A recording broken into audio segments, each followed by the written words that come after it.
Assalamualaikum, halo dengan senang mengerti ekonomi kembali. Hari ke-15 Rute UTBK SBMPTN. Satu hari satu soal dibahas detail. Datang, kerjakan, menangkan. Kali ini materi yang akan kita bahas adalah inflasi, yaitu penyebab dan cara mengendalikannya, serta teori Irving Fisher. Langsung pada soalnya. Untuk soal nomor 53 ini adalah model pernyataan dan alasan ya soalnya. Jadi kalau Anda menjawab A jika pernyataan benar, alasan benar, dan memiliki hubungan sebab. Jawaban B jika pernyataan benar, alasan benar, tidak memiliki hubungan sebab. Jawaban C jika pernyataan benar, alasan salah. Jawaban D jika pernyataan salah, alasan benar. Dan jawaban E adalah pernyataan salah, alasan salah. Oke, nomor 53. Untuk mengendalikan tingkat inflasi, Bank Indonesia akan melakukan kebijakan moneter kontraktif dengan cara menaikkan giro wajib minimum. Sebab, menurut Irving Fisher, faktor utama yang menyebabkan inflasi adalah bertambahnya jumlah uang beredar. Oke, kita fokus dulu kepada statement yang pertama. Dikatakan bahwa untuk mengendalikan inflasi, Bank Indonesia akan menggunakan kebijakan moneter kontraktif dengan cara menaikkan giro wajib minimum. Jadi inflasi itu adalah suatu kondisi di mana jumlah uang beredar bertambah banyak, harga barang naik secara umum dan terus-menerus. Efeknya memang nilai uang nanti akan turun terhadap barang. Nah, Bank Indonesia di sini bisa menggunakan kebijakan moneter untuk mengatasinya. Jadi kebijakan moneter sendiri sebenarnya ada dua sifatnya ya. Ada kebijakan moneter yang bersifat ekspansif, ada kebijakan moneter yang bersifat kontraktif. Apabila Bank Indonesia menggunakan kebijakan moneter ekspansif, ini akan berdampak kepada bertambahnya jumlah uang beredar. Sedangkan kalau kebijakan moneter kontraktif itu adalah berdampak kepada berkurangnya jumlah uang beredar. JUB di sini maksudnya adalah jumlah uang beredar ya. Nah, kebijakan moneter kontraktif itu akan dipakai betul memang untuk mengendalikan inflasi. Ya, inflasi kan jumlah uang beredar bertambah banyak, nilai uang turun terhadap barang. Bagaimana supaya nilai uang itu kembali stabil terhadap barang? Maka jumlah uang beredar yang ada di masyarakat terlalu banyak, ini harus dikurangi. Jadi kebijakan moneter kontraktif ini memang digunakan untuk mengendalikan inflasi. Sedangkan kebijakan moneter ekspansif ini digunakan untuk menstimulus perekonomian, akan mendorong kegiatan ekonomi supaya lebih cepat. Nah, apa instrumen dari kebijakan moneter? Yang pertama adalah politik diskonto. Politik diskonto ini adalah kebijakan Bank Indonesia di dalam menentukan suku bunga acuan. Kalau sekarang namanya BI 7 repo rate ya. Jadi suku bunga acuan ini nanti harus digunakan Bank Umum di dalam menjalankan kegiatannya.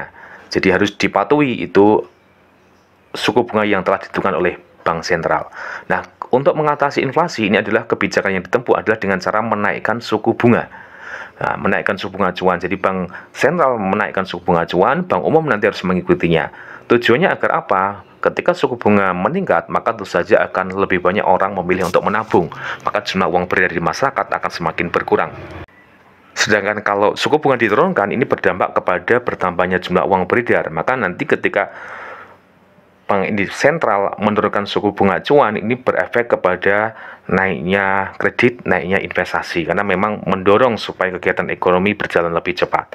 Kemudian instrumen yang kedua adalah kebijakan pasar terbuka, operasi pasar terbuka atau open market. Kebijakan pasar terbuka akan digunakan Bank Indonesia untuk mengatasi inflasi, yaitu dengan cara Bank Indonesia menjual surat berharga seperti SBI ya, sertifikat Bank Indonesia. Ketika Bank Indonesia menerbitkan surat berharga itu kemudian dibeli oleh masyarakat, maka jumlah uang yang ada di masyarakat akan berkurang, akan lari dalam tanda kutip ya kepada Bank Sentral. Sedangkan untuk mendorong kegiatan ekonomi, nanti Bank Indonesia akan membeli surat berharga yang ada di masyarakat itu, sehingga nanti jumlah uang beredar memang akan bertambah. Memang tujuannya untuk menstimulasi perekonomian. Instrumen yang ketiga adalah cash ratio atau rasio cadangan kas minimum. Rasio cadangan kas minimum ini adalah merupakan bentuk perbandingan ya. Jadi perbandingan antara uang kas yang nanti harus disetorkan kepada Bank Sentral dengan uang kas yang ada di Bank Umum.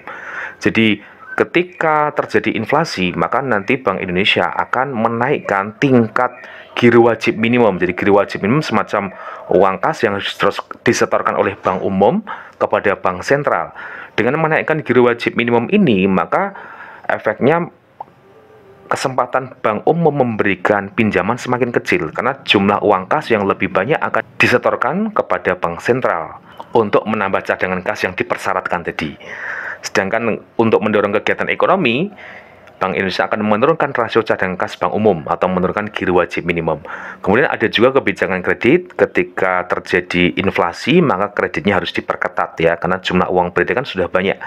Sedangkan kalau ingin mendorong kegiatan ekonomi adalah kebijakan kredit yang diperlonggar. Untuk kebijakan moneter ekspansif dan kontraktif ini ada sebutannya sendiri. Untuk kebijakan moneter kontraktif disebut juga dengan tight money policy, yaitu politik uang ketat atau kebijakan uang ketat, sedangkan kebijakan moneter ekspansif itu adalah easy money policy, yaitu kebijakan uang longgar. Oke, untuk statement yang pertama adalah berarti benar ya. Jadi untuk mengendalikan inflasi betul dengan kebijakan moneter kontraktif ini kan. Betul, terus instrumennya adalah menaikkan rasio cadangan kas bank umum ya, atau menaikkan giro wajib minimum. Berarti statement pertama adalah benar. Oke, kita lihat statement yang kedua. Menurut Irving Fisher, faktor utama yang menyebabkan inflasi adalah bertambahnya jumlah uang beredar. Ya, oke.